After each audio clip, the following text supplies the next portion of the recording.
बिस्मिल्लाहिर्रहमानिर्रहीम। Dear students, अस्सलाम वालेकुम।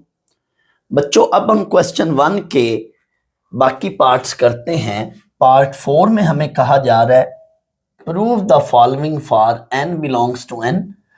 पार्ट 4 है n-1 CR-1 plus n-1 CR is equal to n CR। दो कॉम्बिनेशन का जब भी सम निकालना हो और ऊपर वाले नंबर सेम हो, ऊपर वाला नंबर सेम हो, यानी इसको टोटल को कहें कि टोटल सेम हो, ऊपर वाली वैल्यूज दोनों सेम हो, दो कॉम्बिनेशन का सम निकालना हो और ऊपर वाली वैल्यूज दोनों सेम हो, नीचे एक नंबर का फर्क हो, तो इस रिजल्ट को कहते हैं पास्कल आइडेंटिटी। इसका जवाब ये है। इसमें बच्चों दो शर्त हैं, ये मैं दोनों शराइत दोनों कंडीशंस बाद में रिपीट भी करूंगा। इधर फिर मैं बोल रहा हूं, ऊपर वाला जो सेट है, ये वाली चीज ये सेम हो, दोनों में ये जो एलिमेंट्स हैं ये वाले ऊपर वाले, ये सेट दोनों के लिए सेम सेट हो और बीच में प्लस हो, हमेशा प्लस होना चाहिए, और नीचे वाले जो एलिमेंट्स हैं ये वाले दोनों, इनमें 1 का डिफरेंस हो, तब ये रूल या ये आइडेंटिटी लगेगी। और इसका ये जवाब है। ये जवाब कैसे है मैं इस पर थोड़ी देर बाद डिस्कशन करूंगा। इस पूरे रिजल्ट को कहते हैं पास्कल आइडेंटिटी। जब भी दो कॉम्बिनेशन का सम हो, जब भी दो कॉम्बिनेशन का सम हो और उस सम में दो कंडीशंस हो, कॉम्बिनेशन भी दो कंडीशंस भी दो, कौन सी? ऊपर वाला सेम एलिमेंट हो, सेम सेट हो, और नीचे 1 का डिफरेंस हो, नीचे वाले एलिमेंट्स में 1 का डिफरेंस हो और बीच में प्लस हो, तो उसका ये जवाब है। ये जवाब पे भी डिस्कशन करते हैं कि ये कैसे है। पहले हम इसको प्रूव कर लें, फिर इस पे आगे जाके मैंने फर्दर डिस्कशन भी करनी है। प्रूव के लिए हमने ये लेफ्ट हैंड साइड ली, ये दो कॉम्बिनेशंस हैं, दोनों कॉम्बिनेशंस पर ये वाला फार्मूला लगाना है NCR का। ये फार्मूला क्या है, मैं बार बार इसको याद करा रहा हूं। ऊपर वाली चीज का ऊपर फैक्टोरियल, नीचे वाली चीज का नीचे फैक्टोरियल, साथ इनको नीचे सब्ट्रैक्ट कर ले इनके डिफरेंस का फैक्टोरियल। ऊपर वाली चीज का ऊपर फैक्टोरियल, नीचे वाली चीज का नीचे फैक्टोरियल, साथ ही नीचे इन दोनों के डिफरेंस का फैक्टोरियल, यानी इनको आपस में सब्ट्रैक्ट करके उसका फैक्टोरियल। यहां पे वही काम हो रहा है। ऊपर वाली चीज का ऊपर फैक्टोरियल, नीचे वाली चीज का नीचे फैक्टोरियल, साथ इनके डिफरेंस का, यानी इनको सब्ट्रैक्ट करके उसका फैक्टोरियल, प्लस ये वाला प्लस। इस पे भी वही फार्मूला लग रहा है। ऊपर वाली चीज का ऊपर फैक्टोरियल, नीचे वाली चीज का नीचे फैक्टोरियल, साथ इनके डिफरेंस का फैक्टोरियल। बार बार बोल रहा हूं ताकि याद हो जाए। ऊपर वाली चीज का ऊपर फैक्टोरियल, कॉम्बिनेशन का ये फार्मूला है। ऊपर वाली चीज का ऊपर फैक्टोरियल, नीचे वाली चीज का नीचे फैक्टोरियल, साथ इनके डिफरेंस का फैक्टोरियल नीचे डिनोमिनेटर में। ऊपर वाली चीज का ऊपर फैक्टोरियल, नीचे वाली चीज का नीचे फैक्टोरियल, साथ इनके डिफरेंस का फैक्टोरियल। यहां पर आकर अगर ये प्रूव आ जाए पास्कल आइडेंटिटी, ये नाम याद रखने की नहीं जरूरत है, मैं सिर्फ वैसे आपको याद कराने के लिए लिख रहा हूं कि आपको पता होना चाहिए, वैसे आपके नॉलेज में होना चाहिए। दो कॉम्बिनेशन का जब सम हो तो इसको पास्कल आइडेंटिटी कहेंगे। इस सम में दो कंडीशंस हैं, वो अभी बता के गया हूं। तो इसका जब प्रूफ आ जाए तो ये शॉर्ट क्वेश्चन में आएगा। शॉर्ट भी आ सकता है, लॉन्ग भी आ सकता है। तो आपने इसमें ये वाली 3 बातें याद रखनी है। पहले तो आपने कॉम्बिनेशन का फार्मूला लगाना ही लगाना है, फिर ये वाले 3 स्टेप्स हैं, ये मैं अभी बताता हूं कि ये क्या है स्टेप्स, वेट कीजिएगा। तो आपने फार्मूला लगाकर जरूर, जब ये ऊपर वाला सेट सेम होगा तो दोनों में ये चीज कॉमन निकलेगी, इसको कॉमन ले लेना है। ये जब दोनों में सेट ऊपर वाले एलिमेंट्स का सेट सेम होगा, ये और ये सेम सेट होगा, तो उसको आपने कॉमन लेना है। सेम वैल्यू होगी, उसका फैक्टोरियल कॉमन लेना है। अंदर ये वैल्यूज बच गई, अंदर मैंने कुछ भी नहीं किया, जस्ट ये 1 1 से कट गया, बाकी चीजें वैसे लिखी, इसको थोड़ा सा तरतीब दे दिया। यहां पर आकर वो वाली चीज अब होनी है। गौर कीजिएगा बच्चों, यहां पर आकर ये जो मैं यहां पे जो मैं स्टेप करने लगा हूं, मैंने, आप याद करें मेरा, अगर आप लेक्चर निकालें 6.1 एक्सरसाइज वाला लेक्चर, उसके क्वेश्चन 6 के पार्ट 3 में मैंने इस क्वेश्चन का भी जिक्र किया था। उधर मैंने जिक्र किया था कि मैं जब ये क्वेश्चन कराऊंगा इस एक्सरसाइज का, तो इसमें भी ये इसका उधर मैंने जिक्र किया था, तो इसमें भी वही स्टेप्स हो रहे हैं जो उधर हुए थे। आप अगर क्वेश्चन 6 पार्ट 3 निकालना, उसको चेक कर लो, 6.1 का क्वेश्चन 6 पार्ट 3, उधर भी यही स्टेप्स हुए हैं जो यहां हो रहे हैं, या यहां पे जो स्टेप्स हो रहे हैं उधर भी यही हुए थे, या उधर जो स्टेप्स हुए थे वही इधर हो रहे हैं, और वो ये स्टेप्स हैं। जरा गौर कीजिएगा, तवज्जो से सुनिएगा बच्चों। यहां पे लेना मुझे एलसीएम है। जब भी दो फ्रैक्शन के दरमियान में प्लस हो या माइनस हो, तो लेना तो मुझे अल्टीमेटली एलसीएम ही है, एलसीएम ही लेना है मुझे। लेकिन एलसीएम से पहले आप कुछ कॉमन शामन निकलता हो तो कॉमन ले लो। कॉमन लेने से कैलकुलेशन और हल्की हो जाती है, कैलकुलेशन और इजी यानी आसान हो जाती है। एलसीएम लेने से पहले किसी क्वेश्चन में जब फ्रैक्शन होता है तो हम एलसीएम लेते हैं, लेकिन एलसीएम लेने से पहले उन फ्रैक्शन में से कोई चीज बाहर कॉमन निकलती हो तो ले लो, क्योंकि फिर एलसीएम लेना बहुत इजी हो जाता है। दैट्स वाई मैं यहां से कुछ कॉमन लेने लगा हूं, लेकिन गौर करना क्या करना है मुझे, इस फैक्टोरियल का और इसका आपस में कंपैरिजन करें, इसका और इसका कंपैरिजन करें। ये दो फैक्टोरियल हैं, इनका कंपैरिजन करें तो जाहिर है इनमें से एक वैल्यू बड़ी और दूसरी छोटी है। कौन सी वैल्यू बड़ी है?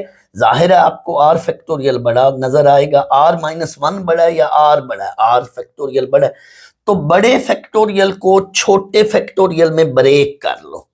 यानी देखो ना, एक तरफ 8 फैक्टोरियल है, एक तरफ 9 फैक्टोरियल है, ठीक है। तो आपने क्या करना है, 9 फैक्टोरियल को 8 फैक्टोरियल में ब्रेक करना है। 9 इंटू 8 फैक्टोरियल, 8 फैक्टोरियल को 9 में नहीं लेकर जा सकते, लेकिन 9 फैक्टोरियल को 8 में कन्वर्ट कर सकते हैं, ब्रेक कर सकते हैं। तो यही बात मैंने लिखी हुई है, ब्रेक करके फिर कॉमन लेना है। इस फैक्टोरियल और इस फैक्टोरियल का कंपैरिजन करें तो इसमें ये बड़ा फैक्टोरियल है, इसको ब्रेक करना है, इसमें कन्वर्ट करना है, दूसरे लफ्जों में ब्रेक या कन्वर्ट करना है। तो ये देखो आर फैक्टोरियल को मैंने लिखा है आर इंटू आर -1 फैक्टोरियल, यही काम किया।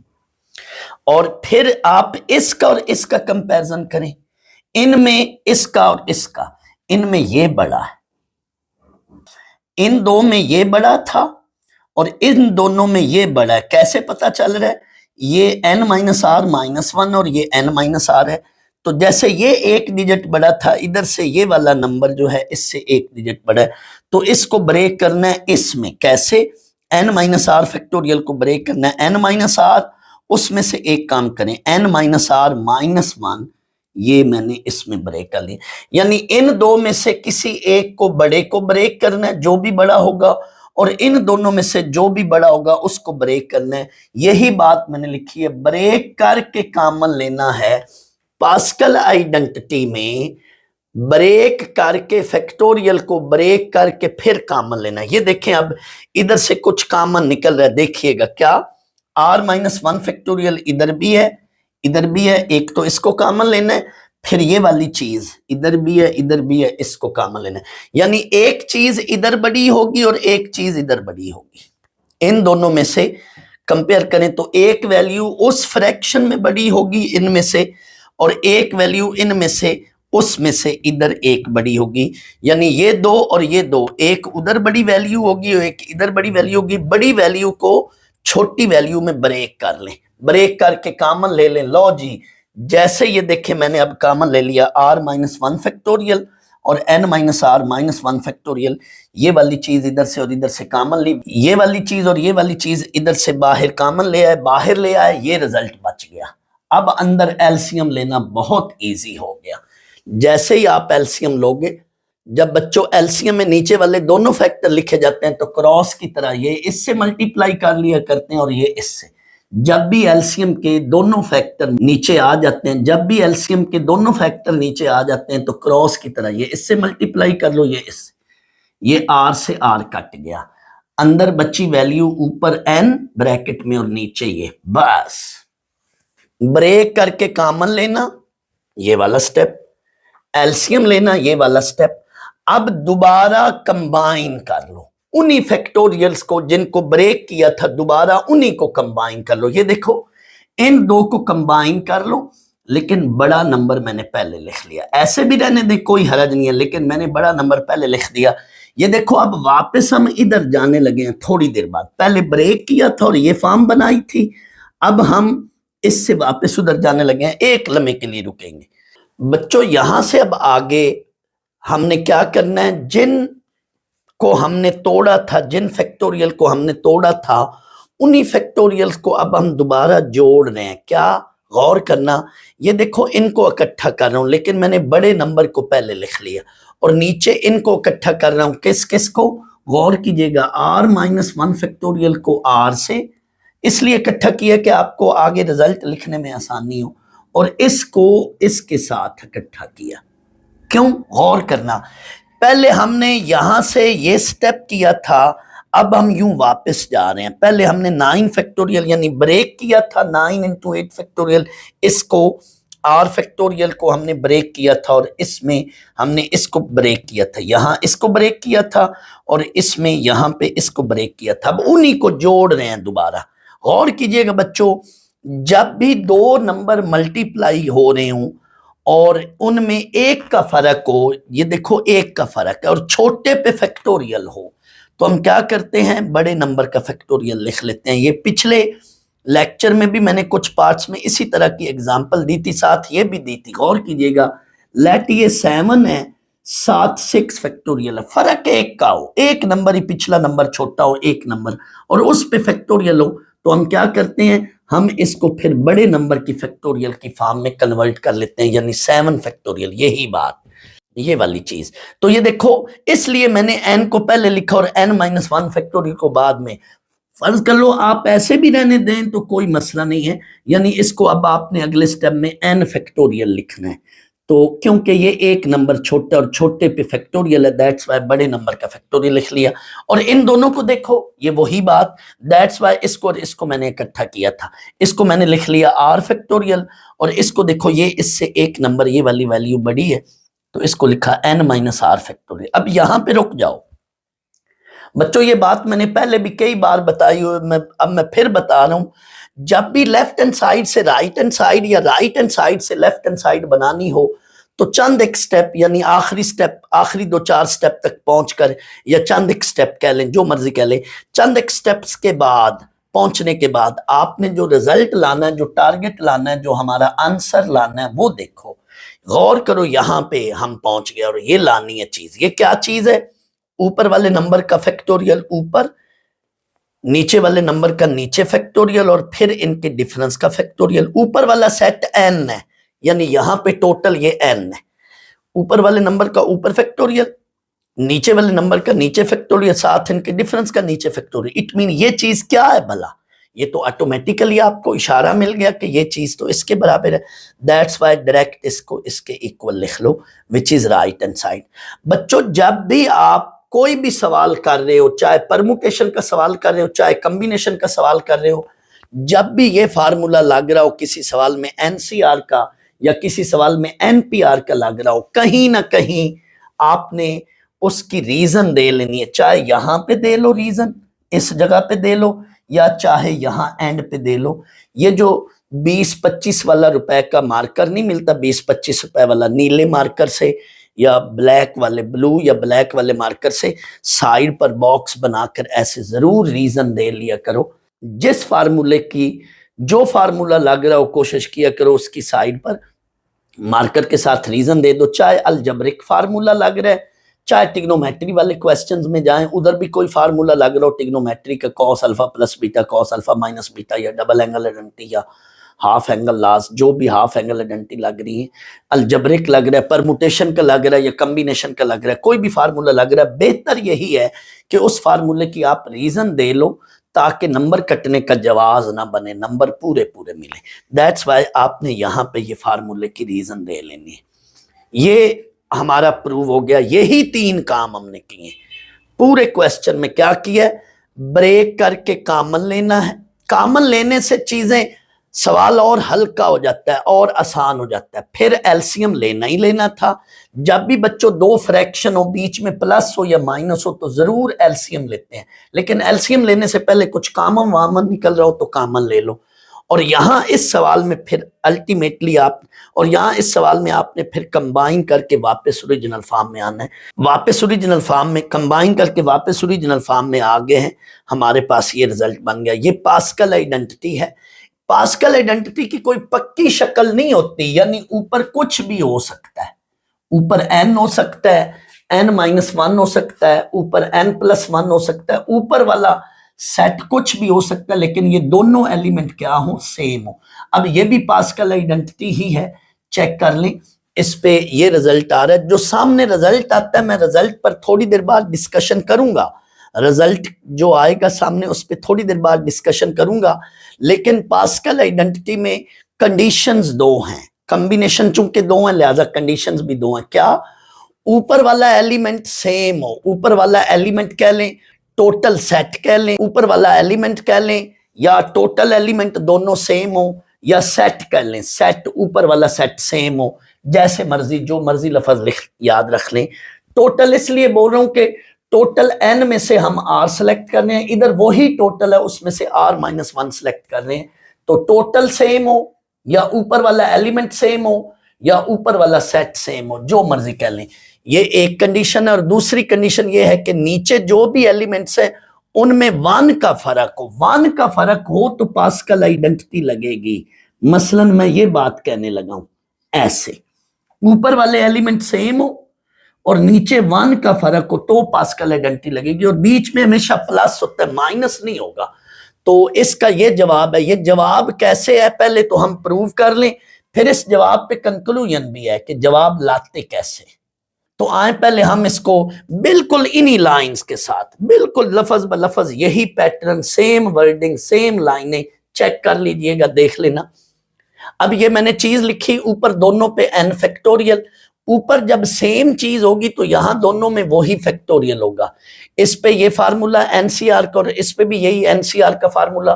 तो ये n फैक्टोरियल हमेशा कॉमन होगा। जो भी ये सेट होगा ये सेम होगा, टोटल सेम होगा, तो ये पहले कॉमन निकलेगा। जैसे इधर n-1 था दोनों में, तो n-1 फैक्टोरियल ऊपर बना, वो कॉमन ले लिया। अब मैं यहां पे एलसीएम लेना चाहता हूं। मैं चाहूं तो इधर भी एलसीएम यहीं पे भी ले सकता हूं, लेकिन कुछ कॉमन शामन निकलता हो तो ले लो। कॉमन लेने से चीज और हल्की हो जाती है और आसान हो जाती है। तो वही बात जो इधर की थी, इन दोनों में से एक वैल्यू ऐसी जरूर है जो उधर की किसी एक वैल्यू से बड़ी है। जैसे ये देखो r फैक्टोरियल इससे बड़ा, इन दोनों में से एक चीज उधर से बड़ी है, और इन दोनों में से एक चीज ऐसी होगी जो इससे बड़ी है। जैसे ये देखो n-r और ये n-r+1 है, ये चीज बड़ी है। तो जो वैल्यू बड़ी है, बड़ी वैल्यू को छोटी वैल्यू में ब्रेक करना है। पहले ब्रेक कर रहे हैं फिर कंबाइन कर रहे हैं। शुरू में ब्रेक करना है बाद में कंबाइन करना है। यहां पे यही काम किया था, इधर देख लो। तो r फैक्टोरियल को r-1 में ब्रेक कर रहे हैं, यानी पहले हम ये काम कर रहे हैं। 9 फैक्टोरियल को यूं पहले हम ये कर रहे हैं, बाद में हमने यूं भी जाना है। देख लो r फैक्टोरियल को लिखा r इंटू r-1 फैक्टोरियल, और इधर इसको लिखा n-r+1 इंटू इससे एक कम n-r फैक्टोरियल। ऐसा क्यों किया देख लो। अब कॉमन निकल रही चीज क्या, r-1 फैक्टोरियल इधर भी है इधर भी है, इसको भी कॉमन लिया, और n-r फैक्टोरियल इधर भी है इधर भी है, इसको भी कॉमन लिया। ये बाहर दोनों चीजें कॉमन आ गई। अंदर अब इधर क्या बचा, 1/r प्लस 1/n-r+1। ये देखो अब इसका एलसीएम लेना बहुत आसान हो चुका है। जैसे यहां पे मैंने बात की, एलसीएम में जब दोनों फ्रैक्शन नीचे लिखे जाते हैं तो क्रॉस की तरह, ये इससे मल्टीप्लाई ये इससे मल्टीप्लाई, r से r कट गया। अब आपके पास अंदर ब्रैकेट में क्या वैल्यू बची, n+1, और नीचे ये। अब वही काम अब जोड़ रहे हैं, इकट्ठा कर रहे हैं। जिन फैक्टोरियल्स को ब्रेक किया था यही चीज देख लो ना, वापस इन्हीं को इकट्ठा कर लो, इन्हीं दो को इकट्ठा कर लो। क्या, r और r-1 को इकट्ठा कर लिया, और फिर इन दो को इकट्ठा कर लिया। ये देख लो। फिर वही बात, जब भी दो नंबर का प्रोडक्ट हो और छोटे नंबर पर फैक्टोरियल हो, ये एक ही बात, छोटे नंबर पर फैक्टोरियल हो, एक का डिफरेंस हो तो बड़े नंबर को फैक्टोरियल लिख लेते हैं। और ये भी नीचे वही चीज, ये यहां पर आकर रुक जाओ और आंसर को देखो, रिक्वायर्ड रिजल्ट को। ऊपर है n+1, ये भी देखो n+1, ऊपर वाली चीज का ऊपर फैक्टोरियल, नीचे वाली चीज का नीचे फैक्टोरियल, फिर इनके डिफरेंस का, ये डिफरेंस जो है ना n+1, ये n+1 यूं पढ़ लो, n+1 minus R, n+1 minus R. तो ये पूरी चीज फिर क्या है, ये तो वही चीज है, इसको डायरेक्ट लिख दो, ये वाली चीज साथ ये रीजन दे दो एंड पे, ये राइट हैंड साइड है, ये हमारा जवाब बन गया। तो आए अब हम इस पर डिस्कशन करते हैं कि ये दर हकीकत ये जो पास्कल आइडेंटिटी है ये है क्या चीज। डायरेक्ट अब हम जो आंसर लाते हैं ना वो डायरेक्ट हम लिखते हैं। सुन लो बच्चों, पहली बात तो यह कि पास्कल आइडेंटिटी में लेफ्ट साइड पे दो कॉम्बिनेशन ऐड हो रहे हैं, बीच में क्या होना चाहिए, प्लस होना चाहिए। दो कॉम्बिनेशन ऐड हो रहे हैं, प्लस हो रहे हैं। ऊपर वाला सेट सेम होना चाहिए, ऊपर वाले एलिमेंट सेम होने चाहिए, ये टोटल सेम होना चाहिए। टोटल कह लो, ऊपर वाले एलिमेंट कह लो, ऊपर वाला सेट कह लो, टोटल कह लो, ऊपर वाले एलिमेंट्स कह लो, या ऊपर वाला सेट कह लो। ऊपर वाला सेट सेम होना चाहिए, ये पहली कंडीशन। दूसरी कंडीशन ये है कि नीचे जो भी नंबर हैं उनमें 1 का डिफरेंस हो, उनमें क्या है, हमेशा 1 का डिफरेंस हो। 1 से ज्यादा का डिफरेंस हो तो फिर ये आइडेंटिटी नहीं लगेगी। स्टैंडर्ड फॉर्म ये है कि 1 का डिफरेंस हो, स्टैंडर्ड फॉर्म जनरली देखे ना तो ये 1 का डिफरेंस है। तो क्या करेंगे, आपने डायरेक्ट अब आंसर लिखना है। तो इसका रूल ये है कि जिसके नीचे बड़ा नंबर है वो वाला कॉम्बिनेशन लिख लो। बड़ा नंबर किसके नीचे, इन दोनों में से एक नंबर ऊपर तो सेम है, वो तो सेम होना है, सेम है। नीचे जिसके नीचे बड़ा नंबर है ना वो वाला कॉम्बिनेशन लिख लो। तो ये बड़ा कॉम्बिनेशन है, ये लिख लिया।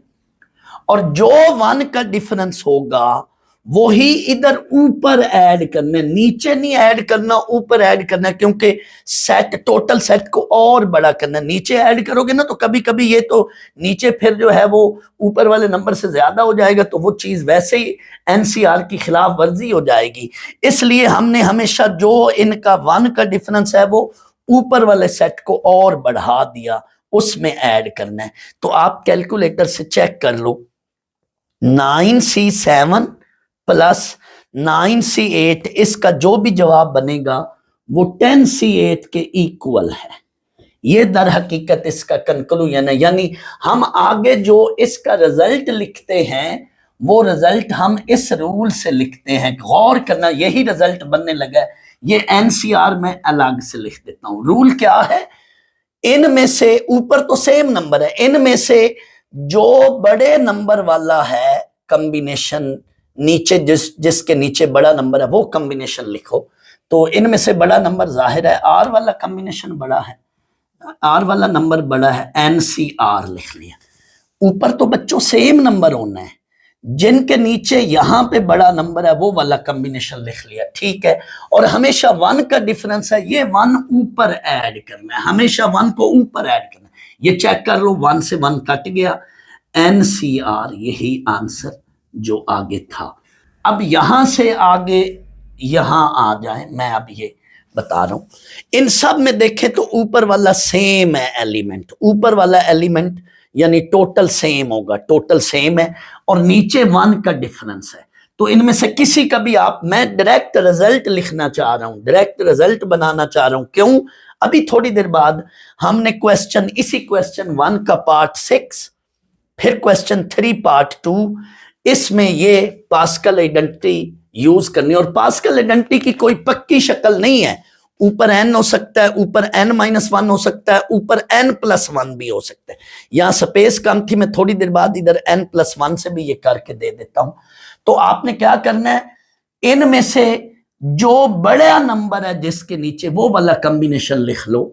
इनमें से बड़ा नंबर क्या है, r है, ये वाला कॉम्बिनेशन लिख। ऊपर तो सेम नंबर होंगे, ऊपर टोटल हमेशा सेम होगा, जो नीचे बड़ा नंबर है वो वाला कॉम्बिनेशन लिख लो, लिख लिया। और हमेशा चूंकि इनके 1 का डिफरेंस होता है तो वो 1 ऊपर ऐड करना है। ये इसका बच्चों जवाब है।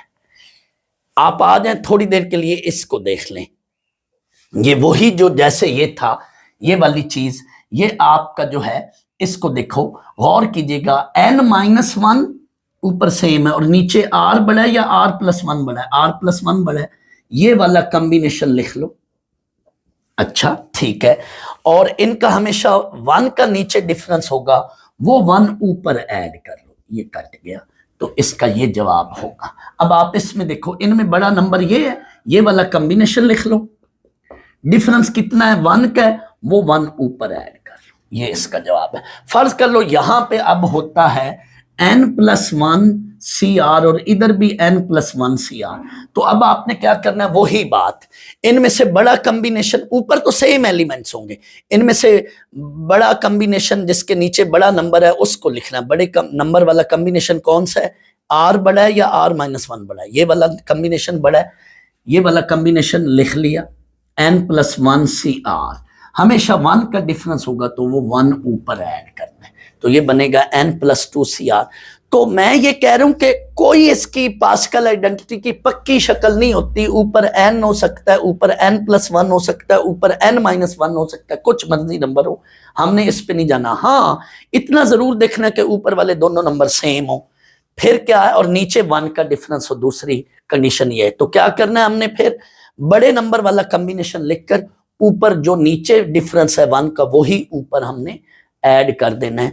आप चेक कर लो, यही रिजल्ट बन रहा है। लेकिन फर्ज कर लो यहां पे ये चीज है, अब ये आइडेंटिटी का रूल नहीं लग सकता, ये रूल अब वैलिड नहीं है। क्यों? रूल तब वैलिड होता है जब नीचे वाले नंबर्स का 1 का डिफरेंस हो। अब इसको अगर आप ये वाला रूल लगाते हो तो ये गलत होएगा, चेक कर लो। फर्ज कर लो अब मैं लगा रहा हूं, हालांकि दो का डिफरेंस है, मैं गलत कर रहा हूं, लगा रहा हूं, चेक कर लो। अब इसी लिहाज से आप कहते हो ये बड़े नंबर वाला कॉम्बिनेशन है, ये लिख लो, लिख लिया, और डिफरेंस 2 का है, वो 2 ऊपर ऐड कर लो, ये गलत बनेगा रिजल्ट, चेक कर लो। यानी इसको ऐड करके देखो, और ये 9+2 11 बन रहा है, तो ये 11C7 ये इसके इक्वल नहीं है, लिहाजा ये रूल नहीं लग रहा, गलत होएगा। हाँ, ये रूल तब लगना था जब यहां पर 7 के साथ यहां पे 6 हो, 1 का डिफरेंस है, तो हम ये वाला कॉम्बिनेशन लेकर इसमें ऊपर 1 ऐड करेंगे, या यहां 7 के साथ 8 हो, तो अब भी ये रूल लग रहा है, अब हम ये वाला कॉम्बिनेशन ले लेंगे और इसके साथ ऊपर 1 ऐड करेंगे। यानी जो इनमें से बड़ा नंबर होएगा वो वाला कॉम्बिनेशन लेकर ऊपर 1 ऐड करना है, और 1 का डिफरेंस होगा तो ही हम ये रूल लगाएंगे, क्योंकि ऊपर ऐड ही 1 करते हैं, दैट्स वाई नीचे जो 1 का डिफरेंस होगा वो ही ऊपर हम ऐड करने हैं। तो अभी मैं ये 2 पार्ट्स कराऊंगा, क्वेश्चन 1 का पार्ट 6 और क्वेश्चन 3 का पार्ट 6। उसमें डायरेक्ट मैंने ये लिखना यूजिंग पास्कल आइडेंटिटी, अगर आपको नाम भूल गया तो डायरेक्ट लिख लो यूजिंग आइडेंटिटी या यूजिंग रिजल्ट। आए अब हम ये पार्ट्स करते हैं, आपको और अच्छी समझ आए। बच्चों ये सॉरी मैं पार्ट 6 कह बैठा था, क्वेश्चन 1 का पार्ट 6 नहीं, ये क्वेश्चन 1 का पार्ट 8 जो है ना, ये वाला, ये पास्कल ट्राइंगल वाले रूल से या पास्कल ट्राइंगल वाली आइडेंटिटी से होना है। क्वेश्चन 1 का पार्ट 8 और क्वेश्चन 3 का पार्ट 2 ये पास्कल ट्राइंगल वाली आइडेंटिटी या रूल से होना है। क्वेश्चन 1 का पार्ट 6 तो एक और तरह का पार्ट है, एक और तरीके से होना है, वो बाद में मैं कराता हूं। तो अभी मैं क्वेश्चन 1 पार्ट 8 कराने लगा हूं, ये देख लें, इसका ये जवाब लाना है। तो इसमें 3 कॉम्बिनेशंस ऐड हो रहे हैं, तो हमें तो 2 चाहिए। तो पहले हम ये काम करेंगे कि ये लेफ्ट हैंड साइड लेकर इसको 2 बार हमने लिखा, यानी जैसे होता है ना 2x, तो उसको हम x + x करके लिखते हैं, दैट्स वाई इसको मैंने 2 बार लिखा, NCR-1 + NCR-1। आप बच्चों गौर करो, सब में ऊपर वाला एलिमेंट सेम है, यानी टोटल सेम है। तो अब ये चीज इन 2 को अलग ऐड कर लो, ब्रैकेट बना लो, और इन 2 को अलग। तो अब ये पास्कल आइडेंटिटी वाली रूल बन चुका है। तो आपकी मर्जी है ये नीचे लफ्ज पास्कल आइडेंटिटी लिखें या ना लिखें। अगर ये नाम नहीं लिखना भूल गया, कोई जरूरी नहीं, आपकी बुक में ये नाम नहीं मेंशन है, जस्ट आइडेंटिटी या रूल कहा गया, तो यूजिंग आइडेंटिटी या यूजिंग रूल, या ज्यादा बेहतर अगर लफ्ज याद है तो पास्कल आइडेंटिटी लफ्ज लिख लो। तो आए अब हम इसको इस रूल के तहत, इस कंक्लूजन के तहत सॉल्व करते हैं, ऐड करते हैं। 2 कॉम्बिनेशन है, बीच में प्लस है, अच्छा, ऊपर वाला नंबर सेम है, ठीक है, नीचे 1 का डिफरेंस है, पास्कल आइडेंटिटी का रूल वैलिड है। क्या है? इनमें से मैंने जानबूझ के नीचे जगह छोड़ दी कि आपको और अच्छी समझ आए। तो इन दोनों में से बड़े नंबर वाला कॉम्बिनेशन कौन सा? ऊपर तो सेम नंबर होगा, बड़े नंबर वाला ये कॉम्बिनेशन है, इसको लिख लो। और हमेशा ऊपर 1 ऐड करना है, क्योंकि नीचे 1 का डिफरेंस होगा, ऊपर 1 ऐड करना है, प्लस। अब आप इसको देखें, ये भी वही पास्कल आइडेंटिटी वाली ही स्टोरी है। ऊपर वाले एलिमेंट सेम है, नीचे 1 का डिफरेंस है, बीच में प्लस है। तो इनमें से जो बड़े नंबर वाला कॉम्बिनेशन है वो लिख लो। r-1 बड़ा है या r-2 बड़ा है? जाहिर है r-1 बड़ा है। क्यों? r में से 1 सब्ट्रैक्ट हो रहा है, इधर r में से 2 सब्ट्रैक्ट हो रहे हैं, तो ये चीज ज्यादा लॉस में है, ये कम लॉस में है, दैट्स वाई ये बड़ी वैल्यू है। तो इसको लिखोगे NCr-1 और हमेशा ऊपर 1 ऐड करना है। अब आ जाए यहां पे, मजीद फिर दोबारा पास्कल आइडेंटिटी लग रही है। ऊपर वाले दोनों एलिमेंट सेम है, ऊपर दोनों एलिमेंट सेम है, बीच में प्लस है, 2 कॉम्बिनेशन ऐड हो रहे हैं, ऊपर दोनों एलिमेंट सेम है, नीचे 1 का डिफरेंस है, बीच में प्लस है, तो पास्कल आइडेंटिटी लग रही है। क्या? इनमें से अब जो बड़े नंबर वाला कॉम्बिनेशन है, ये वाला बड़ा है या ये वाला बड़ा है? ये वाला बड़ा है, ये लिख लो, इस कॉम्बिनेशन को लिख लो। और हमेशा जो 1 का नीचे डिफरेंस है, ऊपर यानी हमेशा 1 नहीं ऐड करना है। यही चीज आपकी बन चुकी है, चेक कर लो। इससे अगला स्टेप है n+2 CR which is equal to our right hand side.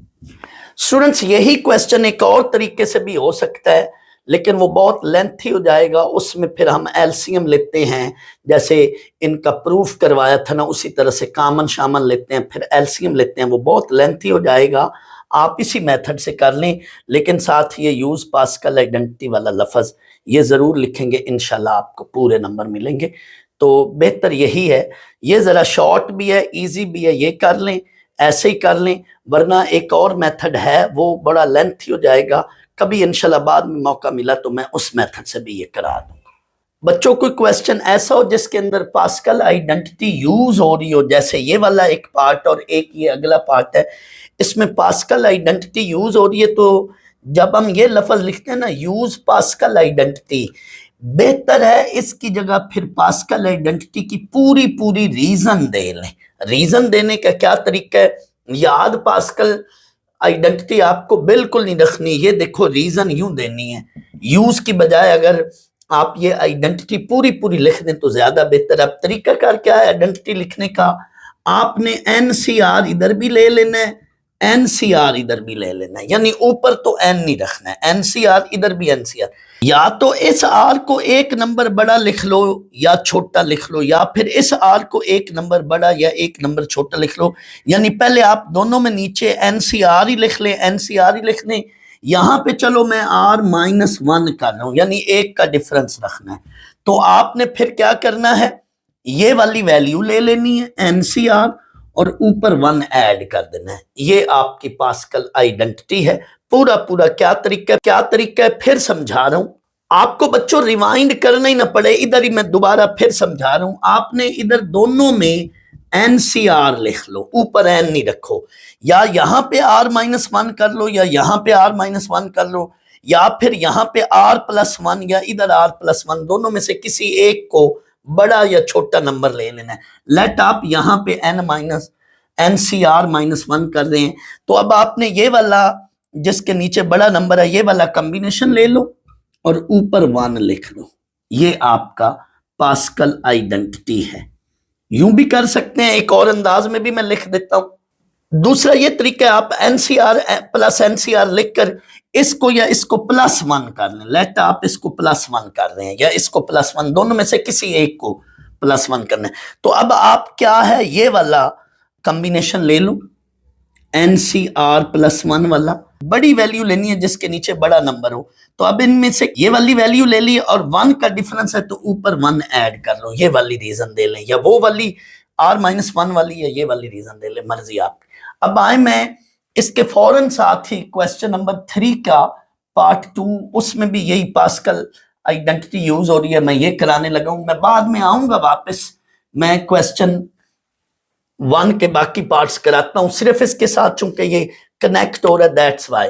इस क्वेश्चन में हमें कहा जा रहा है find value of R, R की वैल्यू निकालनी है, जबकि ये पूरी इक्वेशन है। क्योंकि जब भी किसी वेरिएबल की वैल्यू एक्स वाई जेड की या आर की निकालनी होती तो वो गिवन एक्सप्रेशन जो होता है वो एक इक्वेशन होती है, तो आपने दोनों साइडें लेकर चलनी है। शो दैट में हम एक साइड लेकर चलते हैं, शो दैट या प्रूव दैट में हम एक साइड लेकर चलते हैं और दूसरी बनाते हैं। लेकिन जब फाइंड लिखा हो या सॉल्व लिखा हो, find value of X Y Z या थीटा या सॉल्व द इक्वेशन, तो फिर दोनों साइडें लेकर चलनी है। दैट्स वाई दोनों साइडें लेकर चलूंगा मैं, इसको उधर ले जाऊंगा क्योंकि मुझे आर की वैल्यू निकालनी है।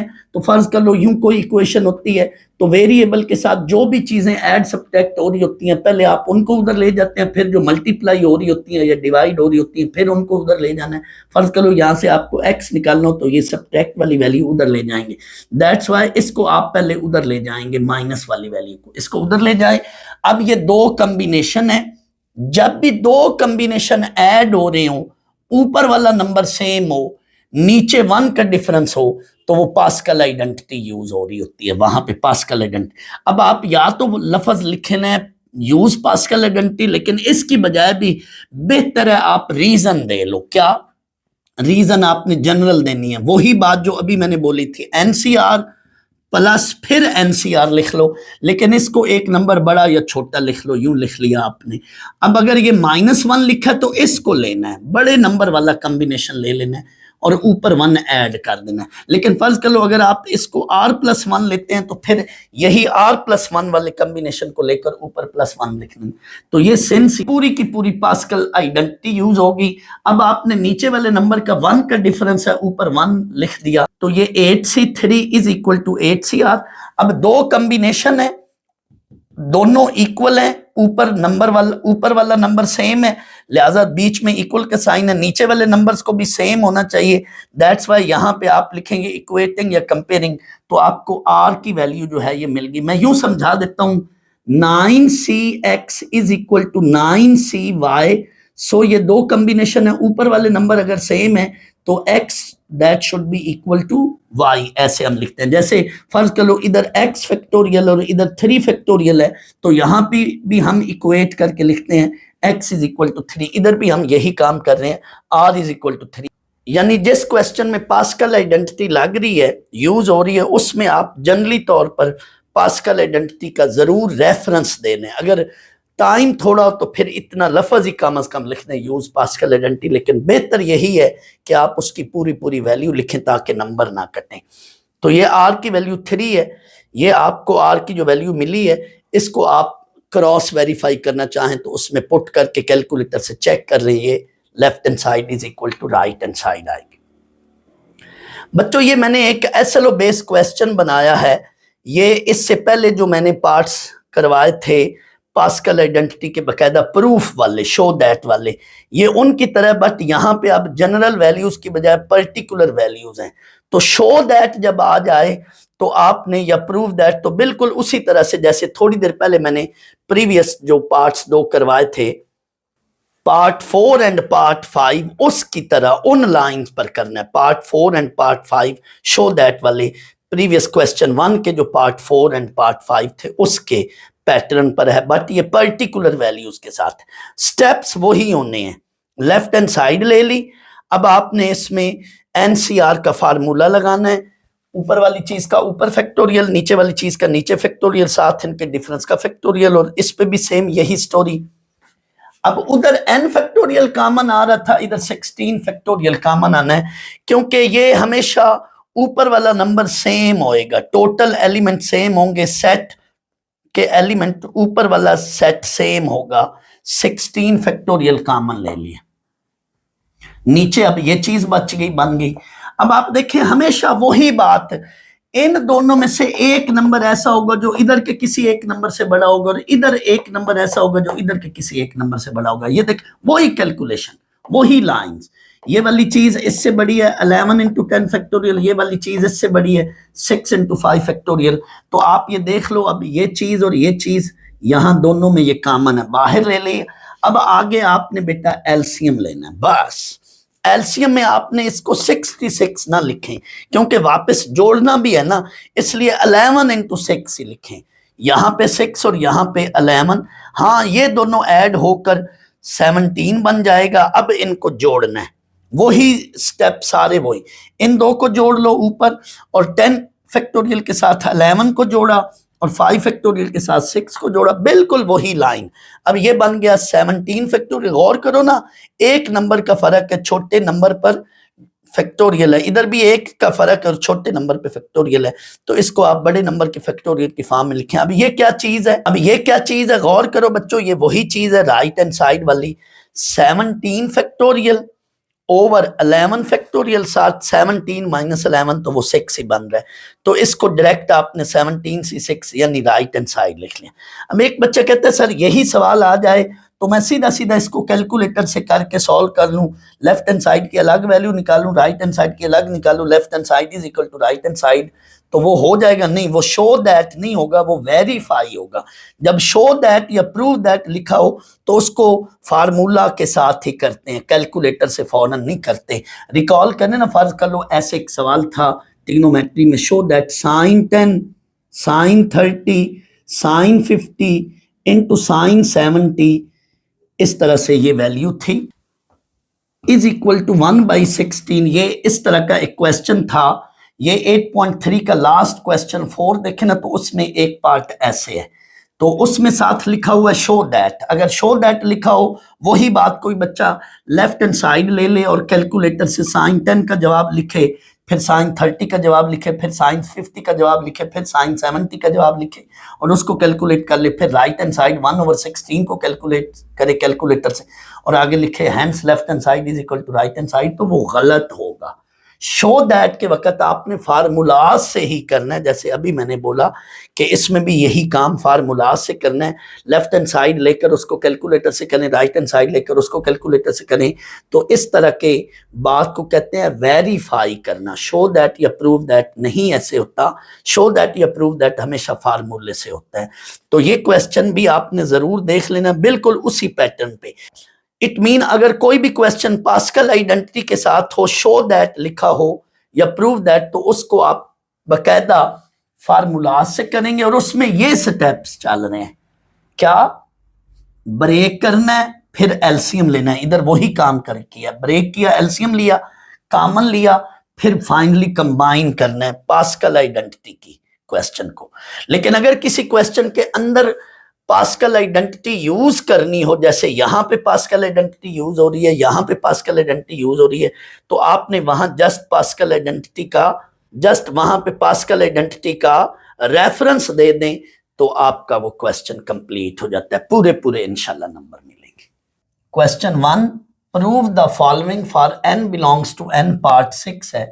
ये जो लिखा हुआ है n बिलोंग्स टू n, इसका मतलब ये है कि ये जो n है ये नेचुरल नंबर होगा, n कोई ना कोई नेचुरल नंबर होगा इस सेट से।